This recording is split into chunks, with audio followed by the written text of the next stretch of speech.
Professor, para que serve a arte? Para que estuda a arte? Eu não saberia mensurar quantas vezes eu já ouvi essas perguntas vindas de um estudante. E todo ano eu ouço essas perguntas pelo menos uma vez. E aí eu sempre faço uma viagem mental até mais ou menos 2014, quando li uma reportagem referente ao livro do filósofo Núcio Ordini, chamado A Utilidade do Inútil. Nesse livro, o Ordini trava uma batalha contra um tipo superficial de utilitarismo que está sendo impregnado na sociedade, em que um martelo vale mais do que uma sinfonia, uma faca vale mais do que um poema, uma chave de fenda tem um valor muito maior do que um quadro, porque é fácil compreender a eficácia de um utensílio, só que é sempre mais difícil compreender para que serve uma música, uma literatura ou mesmo a arte em geral. Então, para que estudar arte? Ressoa essa pergunta aí na minha cabeça. Acredito que seja uma pergunta de suma importância, já que a arte somente se tornou disciplina obrigatória em 1996 com a Lei de Diretrizes e Bases. E mesmo após todos esses anos, muitos ainda não enxergam sentido para estudar música, teatro, dança e artes visuais na escola. Ordini poderia apontar que é como se a questão da utilidade somente pudesse ser observada de forma explícita e o conhecimento fosse construído de forma mecânica. No entanto, a gente não pode dizer simplesmente a arte serve para fazer tal coisa lá. É importante pensar fora da caixa. E muitos argumentariam que o ensino de arte deveria servir para isso, estimular a criatividade. A professora Ana Mãe Barbosa entrevistou em 1983 diversos professores de arte em escolas de São Paulo. Em sua maioria, eles apontaram este como o principal objetivo do ensino, ligado a fatores como cultivar espontaneidade, autolibertação e originalidade. Tá, eu entendo que esses elementos sejam realmente desenvolvidos na disciplina, mas será que a subjetividade presente na arte torna todos os elementos que a cercam também subjetivos? Atualmente, a arte está atuando em conjunto com a área de linguagens, junto com a disciplina de português, de modo que isso nos dá uma pista. Ler. Ler. Aqui está um dos elementos importantes presentes na arte. Como assim? Ler? Tá, a leitura não é apenas um ato de decifrar sinais gráficos escritos, mas percorre também toda a decodificação que a gente faz de nossa própria realidade. Através da arte, nós lemos imagens, sons, o corpo, a paisagem e o mundo que nos cerca. É uma questão de comunicação. É exatamente esse um dos elementos que definem a arte, uma forma de nos expressarmos esteticamente, tendo em vista que, segundo o grande Vygotsky, obra de arte é a socialização de algo que estava interiorizado no artista, possibilitando que outras pessoas interajam com esse sentimento através do objeto artístico. Ao tomar contato com a obra de arte, estamos desenvolvendo contato com o outro e o conceito de interpretação da própria realidade, sendo este um dos elementos centrais de todo o processo educacional e que acaba sendo um dos elementos primordiais da arte-educação. Se o ensino da arte contribui para a leitura da realidade, não podemos deixar de apontar essa leitura de forma passiva e abordar a capacidade de questionar essa realidade, e esbarrando aí de alguma forma no pensamento do filósofo John Dewey, o qual aponta a importância de proporcionar que os alunos experimentem e pensem por si mesmos, de forma que o professor deve apresentar sua aula com questões e problemas sem que as respostas sejam dadas aí de antemão, fomentando que o aluno crie seus próprios conceitos e em seguida os confronte com o conhecimento já sistematizado.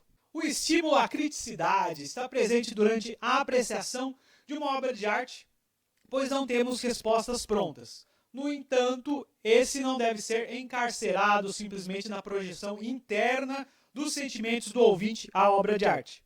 Um exemplo disso é a música Aonde Quer Que Eu Vá, da banda Paralamas do Sucesso, cujos versos foram escritos, segundo a lenda da internet, para um grande amigo do compositor Herbert Viana, um cão da raça labrador. Portanto, esse processo de encontro entre arte e público passa pela mediação cultural, que envolve a transmissão de um contexto objetivo ao qual a obra foi criada e suas determinações. De modo que esse processo somente pode ocorrer efetivamente caso haja atenção do apreciador. Tal elemento está presente no texto do filósofo Theodor Adorno, intitulado O Fetichismo da Música e a Regressão da Audição, onde o autor argumenta que a regressão da escuta não é necessariamente um fenômeno biológico, mas a perda da capacidade de apreciar música, pois esse fenômeno se transforma num ciclo de memória e esquecimento, onde determinados trechos marcantes de uma música são lembrados e o restante é sumariamente esquecido. A apreciação, com o objetivo da apreensão da obra de arte, passa pelo papel da arte em si. E esse fator se encontra balizado nas obras do dramaturgo Bertolt Brecht. E me recorda aqui daquela frase do Picasso sobre a obra Guernica. Não, a pintura não é feita para decorar apartamentos. É um instrumento de guerra ofensiva e defensiva contra o inimigo. Para Brecht, além de mera representação da realidade, a arte é política. Por isso o artista deve interferir na esfera pública com sua obra e provocar no público uma postura crítica e, complementando com o escritor Guy Debord, não se concentre apenas nos aspectos estéticos. Aqui residem alguns aspectos da formação de uma visão de mundo que não apenas busque compreensão sobre a existência, mas também, através dessa compreensão, busque sua transformação, por meio de uma pedagogia autônoma e que proporcione ao estudante a atuação no papel principal de sua própria vida. Vão ser aí, ó, os Luke Skywalkers das vidas deles. Além dos aspectos que envolvem entender o mundo e transformá-lo, o ensino da arte abarca o que o sociólogo francês Pierre Bourdieu cunhou como capital cultural, que são os saberes estéticos e culturais que compõem a bagagem do aluno, de forma que nossos julgamentos estéticos são resultados de um processo educacional ligado tanto à herança familiar quanto à influência da mídia, do ambiente educacional, porque esses são capazes de promover a expansão do repertório cultural que permite que o aluno seja capaz de conhecer sua própria história e, ao ter contato com a cultura do outro, possa respeitá-la.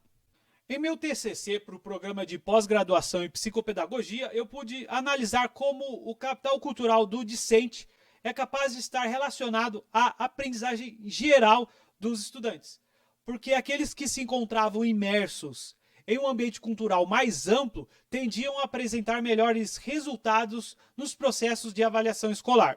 Dentro desse contexto, buscando maior objetividade, o livro Teatro em Sala de Aula, de Ana Bettina, lista uma série de benefícios encontrados na participação de grupos de teatro que podem ser elencados para as demais linguagens da arte. Esses se envolvem desde em aspectos psicológicos, como timidez, autoestima e autoconhecimento, passando por capacidade de trabalhar em grupo e habilidades cognitivas como raciocínio e memorização. A visão que aponta uma utilidade prática para a arte de forma mecânica se relaciona ao momento histórico que mercantiliza todos os aspectos da vida, coisificando as pessoas e vivificando as coisas, atingindo também a arte e todo o aparelho educacional, onde escolas e universidades se tornam fábricas de diplomas e a arte se torna mero entretenimento. Por isso é tão importante compreender a importância da arte-educação, tanto em seus aspectos estéticos quanto sociais, pois balizam uma visão de mundo que nos permite confrontá-la com outras e sintetizar uma crítica do real. Sabendo de sua importância, por que não estudar arte? Como não estudar arte?